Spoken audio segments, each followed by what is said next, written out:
students sometimes get a bad rap when it comes to the perception of their participation. But the data in your 2016 and 2018 surveys tell a pretty different story. So what's the real story about what's happening on campus with voting? Sure. Thanks, Matt. And thank you, Kelly, so much for this invitation. I'm happy to be here. I was telling everybody before we got started how popular the Bipartisan Policy Center is with students at Tufts University. So it's a real honor to be here. Yeah, college students got a bad rap, but they don't deserve that anymore. Just to give you a couple of ideas about it. First of all, we don't really know the long history of college student voting because we haven't had very good records. Our study launched in 2013 and we issued the first reports in 2014. And at that time, I think I would describe the participation as still pretty lackluster. In 2014, which was a midterm election, only 19% of all college and university students voted. And when you got that down to the undergraduate age group, which is roughly 18 to 24, that number dropped to a pretty shocking 13%. So we know that in 2014, participation was low. But something has happened and something has awakened the sleeping giant. And by giant, I mean giant. There are almost 20 million college and university students. They are more formidable than they've ever been in the past. And woe be the politician who ignores them as a voting bloc. And in 2018, I can tell you that voting rates more than doubled. All right, so they went to about 40%. And just by comparison with the average population in the United States, Americans don't vote at very high rates. And in the midterm election, it was actually a record high for Americans, around 50%. So 40% college students, 50% average Americans. I think college students are creeping up on the rest of the American population. So what do we know also about the racial breakdowns of how students are interacting? Because we know that certainly different racial groups across the entire electorate don't vote at the same rates nationally. Sure. Well, we do think that colleges and universities are the great equalizers because we see gaps close as students stay in college more years. So that's pretty exciting. But probably the most interesting data has been the closing of gaps with Latinx students and even some pretty sizable increases among Asian American students, which historically vote at very low rates, particularly Asian American men. Black men vote at comparably low rates, but the highest demographic group, and the most reliable student voters on campuses are Black women. White women vote at almost the same rates, but Black women eke them out just a little bit. So we are seeing that these gaps are closing in the 8 years, in the 4 elections that we've been doing our measurements. But what's also happening is the vote share is changing. So not only are the gaps closing based on race and sex, but also the vote share of non-white students is increasing. So I think we're going to see some pretty significant demographic changes over the next few elections. Well, I mean, I was just very impressed that the numbers weren't as bad as we all perceive them to be. And that's in part because we know that student voters face some of the highest barriers to voting of any voters in the electorate. I mean, they're young. Right. And we know that being young and being new to a process is a barrier in itself. They're also mobile. They move back and forth between home and campus, and they move all over campus. And campus addresses don't always fit into what election officials need. They need ID. So how do you view these barriers, and which are the most difficult, in your opinion, to overcome?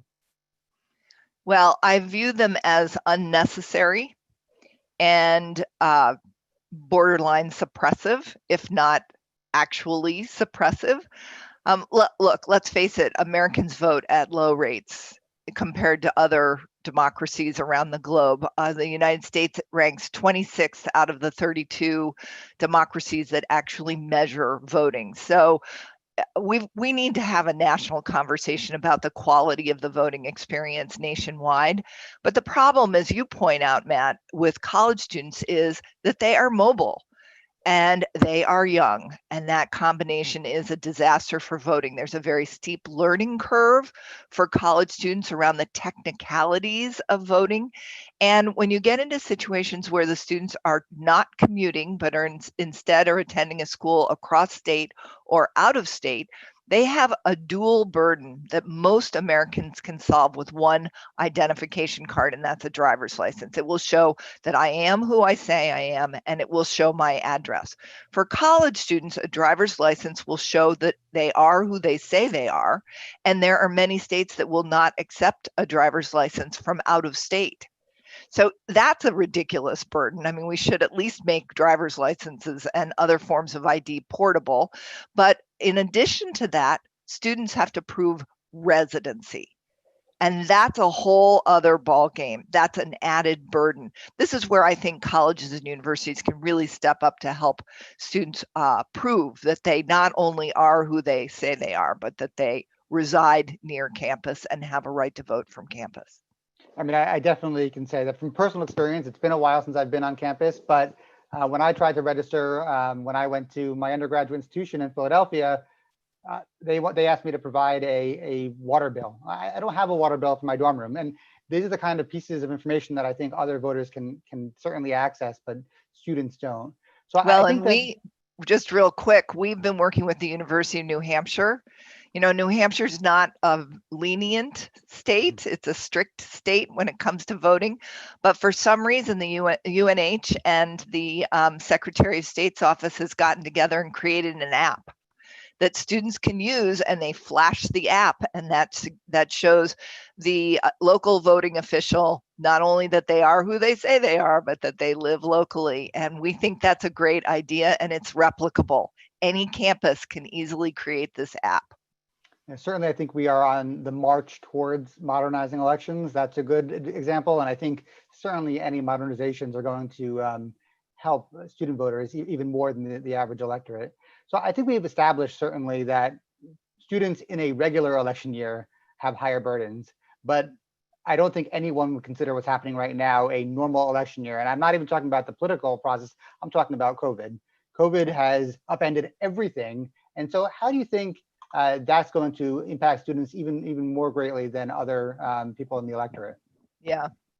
Well, it's going to affect college students in ways that maybe would surprise us. First of all, voting is a social act. Students vote together. They vote with members of their clubs. They're part of an a cappella group, and they go with the a cappella group to vote. And that is a social act. If they are forced to be physically distant from each other, then that act is more difficult. It's a difficult thing to do. Second of all, social cohesion is a big word for something that really means we like each other, we feel comfortable here, we feel a sense of belonging on our campus, and we can talk about our differences. And social cohesion is also a face-to-face act. And so we are going to have a decline in feelings of well-being, which are already well documented, a decline in social cohesion, a difficulty in people getting together and talk about issues, and issue activism is a tremendous predictor of college student voting. And so in addition to just not being able to have tables for registering voters because there's physical distancing going on, to we're not even together in between classes to be able to talk to each other. That is, just the physicality of it is a big problem. You combine that with the loss of social interaction, and it's a perfect storm against college student voting. I agree with all of that. And I'll also note that just absentee voting, of course, is certainly a hot topic right now, and then becomes even harder for students who might be registered at their university, but maybe still living with mom and dad for the semester. So that's been a problem though all along. So one of the things that people don't know about voting, and I feel like shouting this from the top of the roof, students register at rates commensurate with the rest of the population. So there's a lot of effort to get students to register to vote. That effort is not misguided, and in fact, in this election, it's even more important because registration is so much more complicated due to COVID. But the real problem with college students is they don't follow through. The yield, what we call yield rates, the percent of students who are registered to vote who then go on to vote, is very low. It's very low in a midterm. It's around 50%, maybe less. That means all that effort that's going into registration isn't necessarily being replicated at the time that students need to vote. And then during a presidential election, the numbers go up, but they still are nowhere near those of the general population.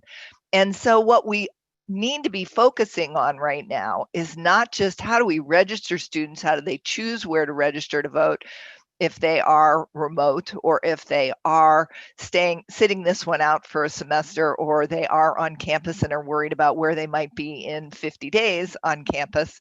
But we also just have to think about just what is motivating students to vote, and how can we increase motivation on college campuses under these conditions.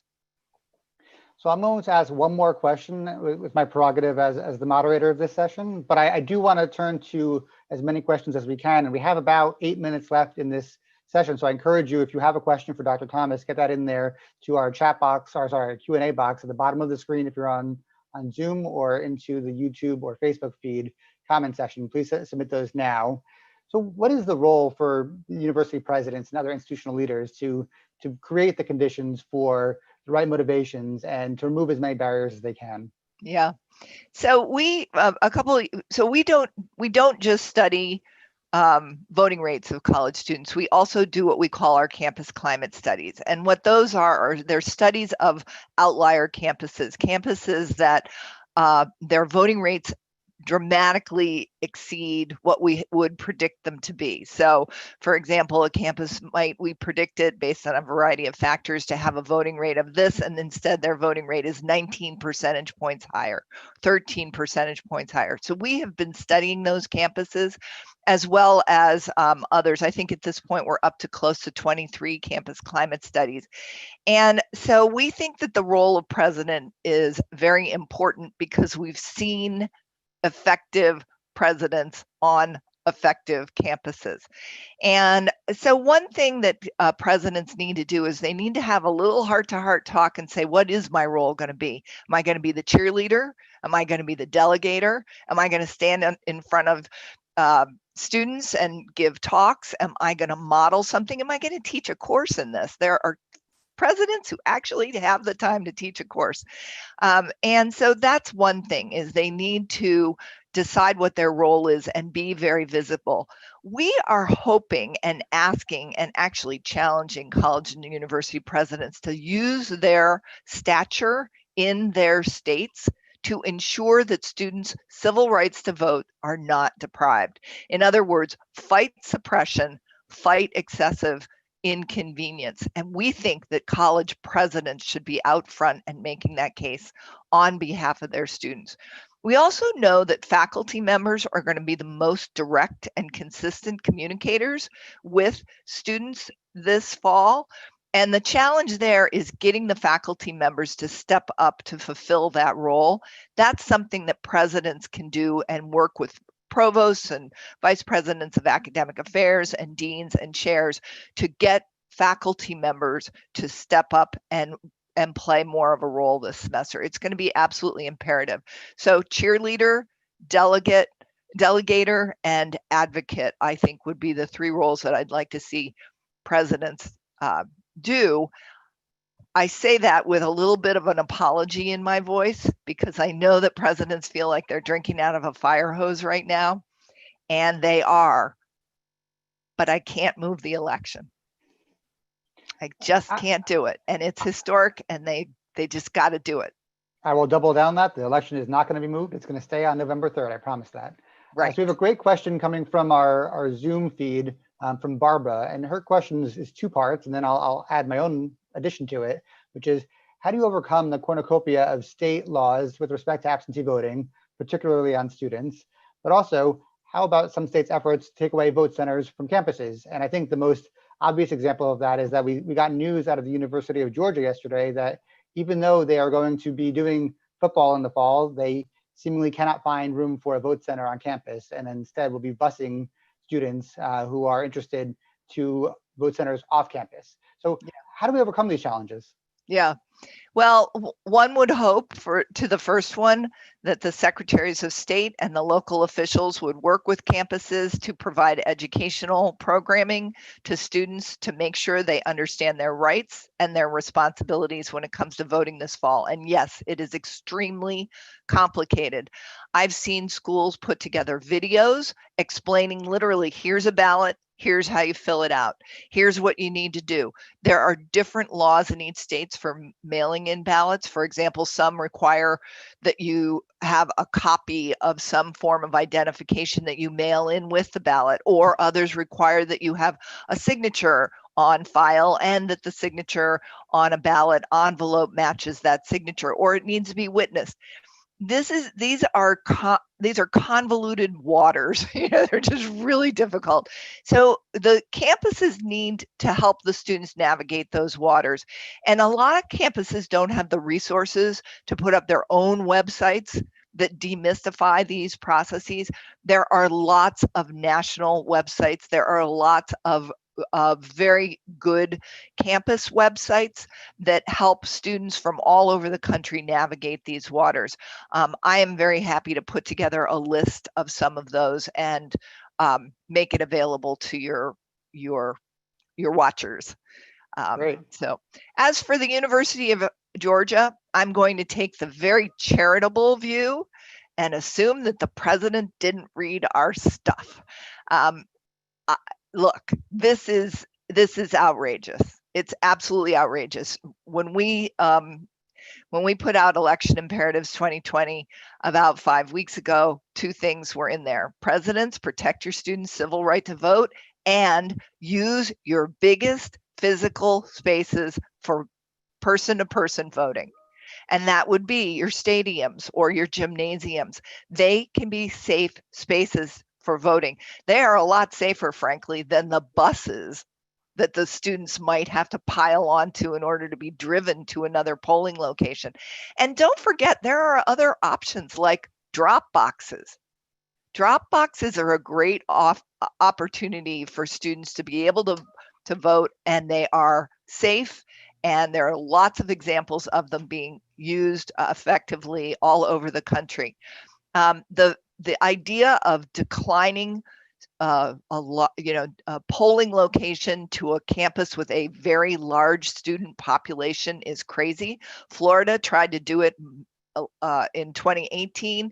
They did not prevail, although they ended up being beyond deadlines and prevailing in some places.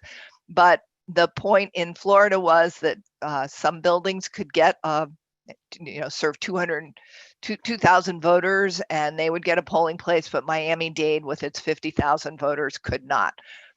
The University of Georgia does not want those optics. It does not want to be in that category, and I am sure that this is a mistake that can be fixed. So I have to wrap up our session, although I could go on forever, and I will note that you can find very similar documents from my team at BPC at bipartisanpolicy.org/elections. I just want to ask one quick question. I really want you to answer in 1 minute so that I can move on to the next group.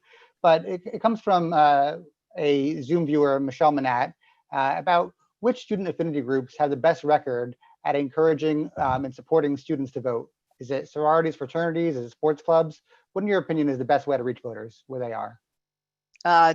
Diverse coalitions. Okay, Great. so that is the key. It's not one group, it's a collaboration among groups, and that can be sports teams, it can be Greek houses, it can be disciplinary clubs. Don't underutilize your disciplinary clubs, the chemistry club or the engineering society. It can be your cultural houses and all of the other 250 plus clubs that you offer your students. So it's a coalition of all of the above. I don't think that anyone has the corner on the market. Well, this will be the point of the event that I would normally ask the audience to give Dr. Thomas a round of applause. I will do that for you. Thank you for joining us today. I know you're going to stick around to do some more Q&A at the end, and I want to turn the session over to Jackie Pfeffer-Merrill now. Thank you very much. Well, thanks, Matt, and thanks already, Nancy, for what you contributed today. I'm Jackie Pfeffer-Merrill, director of the BPC Campus Free Expression Project, and this is our second annual Constitution Day event with student leaders, and we couldn't think of a better way to mark this day in 2020 than a panel of student leaders who are helping their fellow students get ready to register to vote, to actually get to the polls and vote, even if that's putting a stamp on an envelope, to talk about controversial issues, and to learn to be engaged, informed citizens. So I'd like briefly to introduce our 4 distinguished panelists. And again, their full bios are on our event webpage.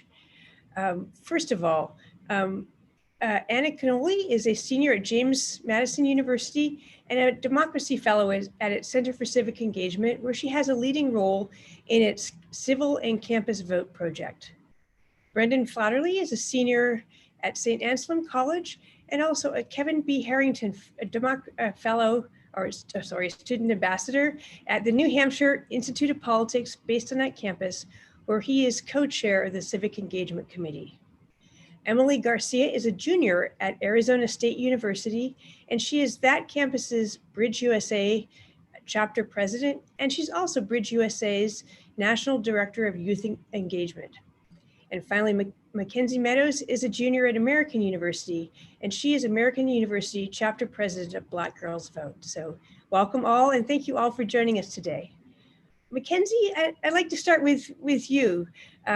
You worked at Black Girls Vote National Office in Baltimore this summer to put together a plan to help students vote. And I'm wondering if you could just tell us about the key barrier to voting and how you're helping your American University members who are learning remotely this semester be ready and to cast their ballots. Absolutely. So our primary focus, obviously, for this current election is really honing in on what students' passions are during this time period, especially with COVID, current protests regarding racial inequity. So focusing on their power and passion and utilizing that to be put into the polls come election season, or as Matt had already said, we're already kind of ended. Really getting to them and understanding what their concerns are and seeing whether candidates or what policies they feel like reflect those needs and helping them honing that once they go into the ballot. Thank you. And Brendan, at St. Anselm College, you're co-chair of the Civic Engagement Committee and helping students register to vote, and you're on a campus that's meeting in person. So tell us about how you're doing that this season. You think here in New Hampshire, we have a pretty low COVID transmission rate. So it's, we're going to do a lot of the things I think we normally would do, in-person voting. I think we're going to get a lot of students here that are definitely thinking about voting absentee back home or voting by mail. And our primary job is really to help them, work with what we have. So if a student wants to vote by mail, we'll help them get educated about voting by mail. If they want to vote in person, which they can do here, to show their ID or get a letter from us saying that they're here in the center. Yeah, Brendan, I think you're breaking up a little bit. We're going to come back to you once again. I'm going to turn to Emily out at Arizona State. One of the things that you described in one of our calls in advance of the session was just as Mackenzie spoke about, getting students to articulate their values and connecting to their values to voting. So how is it that at Bridge USA you help students articulate their values and see the connection to casting their ballot? Absolutely. So at Bridge USA, we're committed to having biweekly discussions surrounding some of the most controversial political topics. And by having these conversations and giving a space where you can have a diverse student population come and be exposed to different ideas, some that they've never even heard of before, they are able to fully articulate and find and identify their own values and be exposed to other people's values. And when they're in this diverse environment, then we're able to encourage them to realize that they do have a voice in their democracy, and that the best way to use that voice and to apply their values in politics is to head to the ballot box to vote. Thank you. And Anna, I want to bring you in. So at James Madison, a lot of the students do vote in Harrisonburg. At your campus was meeting in person. You're now at least on a temporary pause. How is it that you help students who, they're coming to the Harrisonburg campus, learn about local issues and candidates, and be ready to be a knowledgeable voter in the local community? Right. So I'm very glad to start on this question because it gets to the core of what the James Madison Center for Civic Engagement is. And that's that we're there for students in all areas of voter engagement. So students don't just need another group on campus trying to get them registered and then leave. We are there all year and for the entire picture. We help to break down the technical barriers to voting, struggles with motivation, and where this question comes in is that we want to help build up their confidence in becoming an informed voter. And the reality of it is that college students who vote in their campus localities have a great responsibility to be voting for their campus community, but also for their surrounding areas. So in order to communicate the importance of local issues, we do a variety of things. So we advertise opportunities to sit on city council meetings. We put out issue primers on new city laws or issues that are being discussed. And we even have students in political science and civic engagement classes create nonpartisan voter guides. And then specifically during election season in normal times, we would bring in local candidates to on-campus dormitories to hold what we call traveling town halls.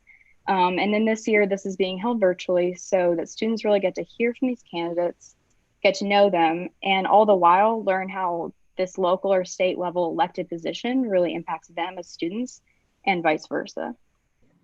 And I know that one of the most important ways that students can contribute in their communities this year is to register and sign up to be a poll worker.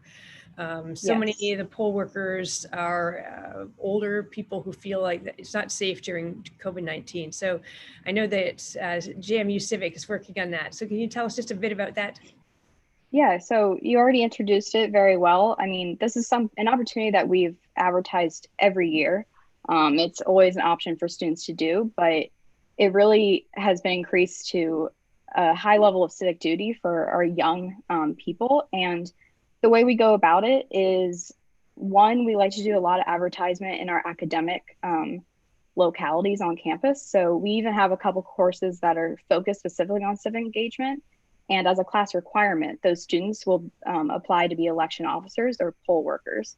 And then within the student employees and volunteers we have at JMU Civic, each of those student volunteers are tasked with recruiting poll workers out of their friends and student organizations that they might be a part of elsewhere. Thank you. I want to come back to Brendan. I think we have Brendan's audio fixed up. Hopefully. So Brendan, tell us about how you're getting students on your campus, registered and ready to vote. Yeah, so you can hear me, right? We're good. Yeah, all right. good. Wonderful. So what I had been saying was, here we're really lucky in the sense that we have a very low COVID transmission rate here in New Hampshire. So we have the ability to get students out to vote. Here in Goffstown, at least, and I think Nancy had mentioned this previously, students are able to go to their, the local polling place in the town that their college is in. So here at St. Anselm, it's Goffstown. Students can go show a letter, show their student ID or something that's just proving that they live on campus. So we're really working with those students. If they're comfortable going to vote in person, we'll help them out with educating them on that front. And also if they want to vote by mail, if they're not comfortable going into town to vote, our job is to help them work with what they're comfortable with. So that's been one of our big challenges this semester in particular.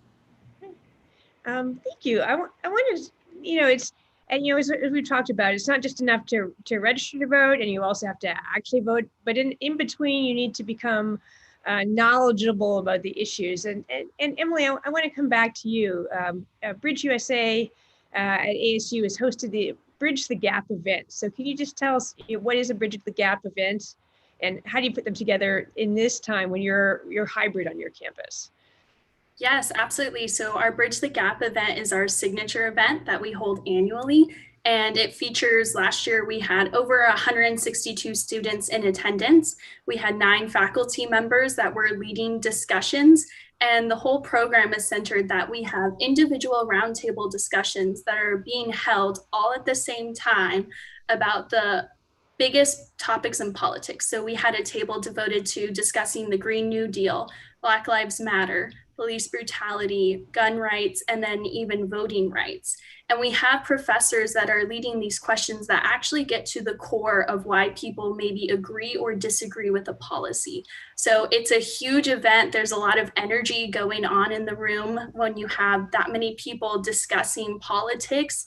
It's a great event, and this year we're committed to still having it in a safe way. So we will be having it over Zoom, and we'll be featuring different breakout rooms, and we'll be talking a lot more about specific issues that will be on the ballot. So we'll be talking about environmental issues, the Black Lives Matter movement, and then other social issues, and even speaking about COVID, as this has impacted voters in a way that we've never experienced before in our lifetime. So we are still committed to having this huge event just over Zoom, and we're hoping that we can still be a place for people to engage with ideas that they disagree with, and then to also maybe learn something new that they hadn't learned before. I remember last year, sorry, my earbud. I remember last year we had a table about the lottery, and it was so cool just being able to speak with a professor who does all of his studying, his academia on the lottery and how it impacts the poor communities and even voters and stuff like that. So it's a great place to have this huge exchange of ideas, and it is really encouraging for everyone when you're involved in this civic engagement arena to just see that young people do care about politics. We just need a place to freely discuss them and to hear out our peers and then to learn more.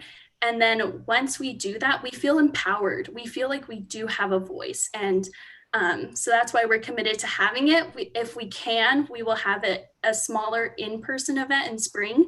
But yes, so that's how we're going to do it this year. Thanks. And it's a speed event, right? Every 15 minutes you change a room or a table or something like that. Yes, so it's every 15 minutes you'll move on to a different topic that will be led by a different faculty member or organization on campus. Thanks. Anna, I want to come to you. So I know a signature of JMU Civics is it's tent talks. Can you tell us what a tent talk is and how you're able to do it in a physically distanced way this semester? Of course. So tent talks have quickly become one of our most popular programming from JMU Civic, and it really is one of our main attempts to meet students where they are. So when we're on campus, that means we put out a big tent in what we call the quad, or our main part of campus, and we bring to the students, first of all, food and whiteboards and note cards, things to facilitate discussion, and we bring them a topic that sometimes it's meant to provoke thought and critical thinking. So in the past, we've done tent talks on how to dismantle systemic racism. What does the Constitution mean to you? What does it mean in today's terms? And then other times we focus on, what are the newest laws coming out of the Virginia General Assembly, more just informational based. And either way, we found that this is a great way to meet students where they are, to show them that it's possible to have open discourse with each other, and it can happen at any time. It doesn't have to be this big promoted event or anything. It can happen on campus, in the classrooms, anywhere. And now we've turned it to be meeting students where they are is online. So moving forward, we're going to have students through Twitter polls and different communication formats bring to us topics that they want to discuss, and then we'll open up a Zoom room and we'll have the discussion there. Thank you. Mackenzie, one of the things that Nancy Thomas really mentioned is the importance of having conversations across difference for really motivating students to get more involved. And I know that at American University, you've worked with the college Republicans, the college Democrats, and it just seems like it's so hard for, there's so many parts of the country have a conversation across difference is very challenging. How is it that you've been able to do that successfully at American University? Absolutely. So when it comes to having those varying discussions of different parties on college campuses, for the most part, students are willing to have those discussions across the or parties across the aisle. However, it's the way that we go about into initiating those discussions. So instead of saying, asking a question, whether it's with our what's the word you would call it, our musical chairs discussion that we had for the past candidates, we basically frame those questions in ways that anyone based on your personality, your character can answer, and then working from there and then having those discussions. Well, why do you think that? I grew up in this area, so I always grew up with this ideal. However, you're telling me X, Y, Z. And so initiating those discussions, as well as seeing where we can come to an agreement, since whenever you want to come to a conclusion in any issue or topic, it's one person has to put in an arm and a leg in order for everyone to kind of, agree and see that their piece of the pie was added to the puzzle. So those are mainly the tactics we kind of use in order to have those great discussions and really have people walk away with feeling like, hey, I felt like I was listened to. I felt like my opinions were valued, versus then feeling like people were pinned into a corner and kind of bullied into an idea or agreeing with somebody. Thank you. Brendan, I want to come back to you also on this Republicans and Democrats and bringing them together. So not all of our viewers might know that St. Anselm hosts presidential primaries and has for many decades for both Republicans and Democrats, and it really attracts a politically interested student body. And one of the things that I know you're planning to have this fall, I guess it will be cooler in New Hampshire, you'll need a sweater, is a outdoor political presidential debate viewing party. And how is it that you get Republicans and Democrats to watch the debates together and have a productive evening? Yeah, so it's the debates are huge. So I was able to work for CBS News back in February during the Democratic presidential debates, and that opportunity attracted me to this particular school, and it attracts several others as well. And we're lucky we can really kind of capitalize on that. We have very active college Dems, college Republicans, and thank God that everybody kind of gets along enough so we can all sit out on the quad. At the end of the day, we're out there having a barbecue, watching the debates go down. So it's, everybody typically gets along. And I think this is kind of a newer thing that we're going to do because we have to do it outside. So I think, I think it'll be great. A great productive evening, just being able to have everybody together for some sort of community aspect to this presidential election that seems very divisive. So, yeah, I think I almost want to start turning it over to questions. I just want to remind our audience to please, tweet your question to us at the hashtag BPC Live or in the chat function.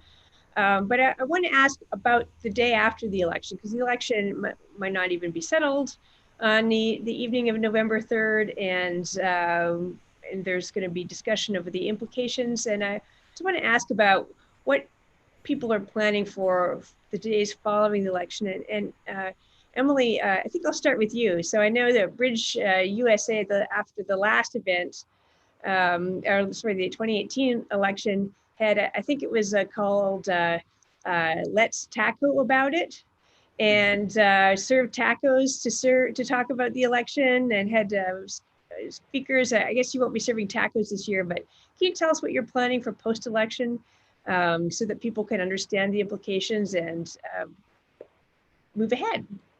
Yes, so an event that we are going to try this year is How to Survive Thanksgiving 101. So is that we are going to host a workshop that is basically going to equip our members on how to navigate political discussions with your family members over the Thanksgiving table. You hear all the time that politics is just this unspoken thing. You shouldn't have a conversation about it on Thanksgiving, or even on Twitter, people will be just dreading this Thanksgiving conversation because Uncle Joe is going to bring up how much he loves Trump, and Aunt Sally is going to say how much she despises Trump. So we're going to host a workshop, and we're going to be putting together some moderation skill training so that they can better navigate these political conversations with their family in a productive manner, so that tensions don't rise and that everyone feels heard and seen. And then that way you can go into, okay, why do you believe what you believe? And I think Mackenzie hit it right on the nail of just, we need to stop dreading these conversations and more embracing them of, why do you believe what you believe? Not just that, okay, you support this policy, so automatically I don't want to hear you out. It's being vulnerable with each other. And typically these positions relate to ways somebody was raised, or an experience that they had that formulated these things. So we're really going to try and strive to have these difficult conversations and then equip our members on how to navigate the post-election season with their own families when they go home, or even current in this COVID state where some of them are at home right now and might disagree with their parents. Thanks, Emily. I want to bring Anna and Mackenzie in for a minute each, and then I'm going to see questions coming in about student government and how their role. So Anna, a minute on what you're planning post-election. Definitely. So post-election, it is typical that we first have a student panel. It's really important for us to have for students by students and to hear what student leaders on campus, students from different areas of the campus, feel that the implications are of these results, and how is that going to impact their experience on campus or the higher education landscape as a whole. But this year, kind of in response to something that we saw in 2016, was that higher education was not really prepared for the impact of the political climate of the 2016 election in higher education. And so we're going to bring in counselors and really focus on the psychological and emotional impact of these results, whichever way it goes. Mackenzie, what have you got planned for post-election? Absolutely. So regarding students, kind of Anna really touched on it, the impact that elections have on faculty and resources at the school and how those are distributed to specific students and specific groups that may be affected by whether policy is implemented. Our main thing is really reaching out to those students, whether it's having a safe space Saturday where we'll dedicate a Saturday Zoom call, to just having discussion and just having conversations and providing resources as well to those students. So those are primarily the main important things to kind of continue to ensure that students have, a place to speak on their feelings. Yeah, thanks. So we have a question from Myra Rodriguez. What are some of the ways to encourage civic engagement on campus? You speak about university presence, but is there something that student body presidents can also do to encourage voting? So anyone want to take up the question of student government? I can start on that if no one minds. I love being a part of Student Government Association at JMU. And I think one of the things I've noticed most about that can be helpful from our student body president and the leadership team of an SGA is just to embody that teamwork mindset, the social mindset. I mean, at JMU, we talk about Duke's vote. So it's supposed to be a part of our school spirit. A part of the institutionalization of it is having student leaders say, we're proud to be young people that use our voice in elections and say, and to use it as a way to demand what they want to see out of their elected officials. Others want to jump in? We've got a bunch of good questions in the queue. Yes, so one way that we are directly working with our student government this year is that we are partnering with the civic engagement chair, and we will be moderating a town hall discussion where young Democrats and college Republicans and college libertarians can come and answer questions that students might have regarding the political candidates and their different policies. So I think that's one way of making politics something that is frequently discussed about on campus, and having events such as traveling town halls, such as Anna mentioned, or just make it accessible. I think also something that student leaders should be doing was touched on in Dr. Thomas's segment of student leaders and student body presidents should be talking to the university president about how can we make voting more accessible for our students? How can we make this to where Sun Devils vote, Duke's votes, to where we can encourage college students and make it as easy and accessible as possible. So I think those are two ways that student leaders can really bolster a student vote on college campuses. That's great. So one of the questions has come in, everybody is Zoomed out, and a lot of the things that you're describing are more things on Zoom. So how do you inspire students to tune in to something once they finish their classes about politics and the election? I can answer that. Sure, thank you. So one thing that we actually have coming up is our Black Farmers Market at American University.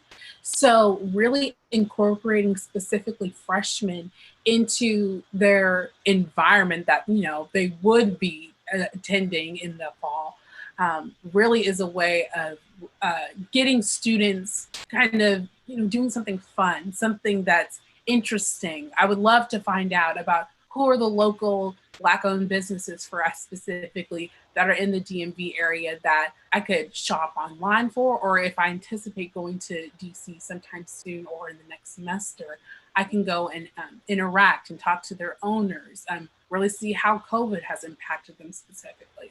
So that's really one unique thing that we've done instead of just doing things that are AU-centric or university-centric, focusing on DC itself. Yeah, and one of the pieces that seems really important there is that you mentioned focusing on freshmen and first-year students, and students who are matriculating in this term are having such a unusual transition to college life. It seems like it's especially important to try to reach out to them. Others on, how do you get students to tune into one more Zoom about politics? I mean, I'm not entirely well equipped to answer that because we're taking advantage of the warm weather while we have it. So we're not at the Zoom point yet, but it is nice to. I'm just going to say it's very nice to be able to have the opportunity to do outdoor events over Zoom. I'm not too sure what the plan is for Zoom right now, but it's very nice to be able to do things outdoors over Zoom and getting people in that way, much more engaging. Yeah, I can add one thing to Zoom fatigue. I think something that has opened up a silver lining, I guess, from virtual learning is the fact that you can connect students with people that might never have had the time or opportunity to come speak to them. So, we've had virtual town halls, and we have one coming up with, members of our General Assembly during a special session. And normally they wouldn't have time to drive to our campus or anything like that. And so really taking advantage of the opportunities that a Zoom room opens up has been something we've learned is really important and motivating for students. Yes, going off of that, one of the things that we're trying to take advantage of is providing a space for people to come and discuss these political issues and social issues. We've found, we were expecting, just full honesty, that we were going to lose a lot of membership this year, but we've actually found that there's a steady flow of people wanting to come to our Zoom meetings because they've been locked up in their home for so long, only speaking to their family members or close circle about these issues. So one way that we've been keeping people's attention span and avoiding Zoom fatigue is that we've made our discussion time in the breakout room longer so that people can get used to the switch to Zoom. So having 15 minutes per one question instead of 7 minutes in our typical meetings. And then we're taking advantage that we can mix people up in the breakout rooms. So instead of just having the same discussion with your same small group, as we would have had it in person, we're letting people mix and talk to people that they would have never interacted with before, and also taking advantage of campaigns flexibilities. So we will be having an event where we'll have reps directly from the campaign, specifically from the Martha McSally campaign and the Mark Kelly campaign, and giving students a direct access to ask these representatives some burning questions that they might have, especially in a battleground state as Arizona is right now. And you are each very engaged students, and we heard Nancy Thomas describe how voting has risen in the last several years amongst students.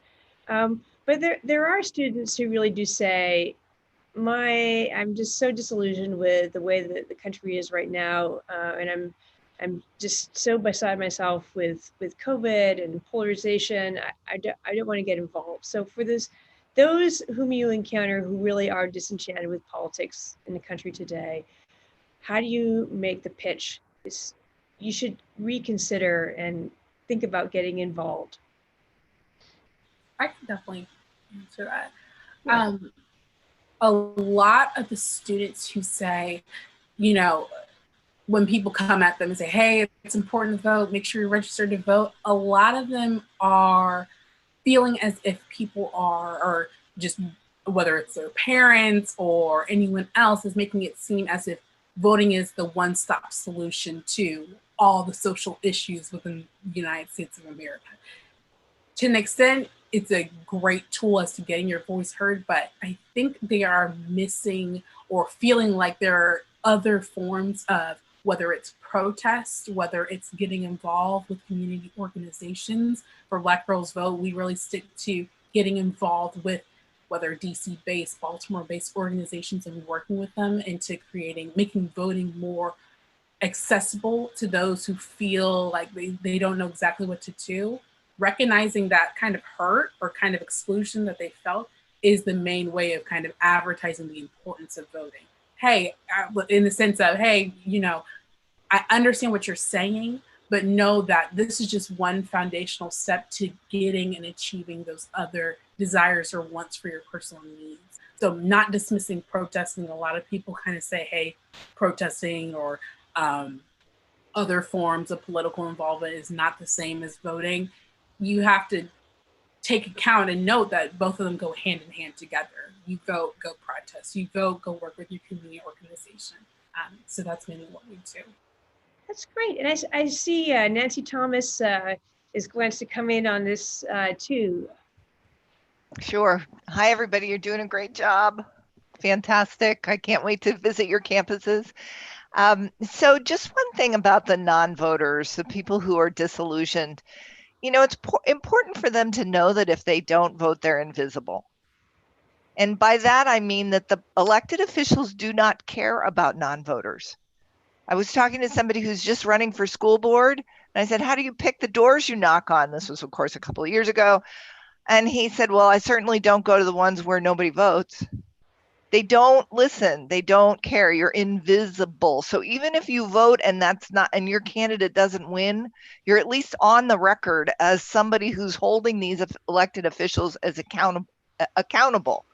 And that's one thing. The other thing is, if you do not vote, it means you are accepting the status quo because you are yielding your voice to somebody else's. So I agree with Mackenzie 100%. There are lots of forms of engagement and they're all valid and important. But voting is important for slightly different reasons, and it's a both and. They're all good. Thank you.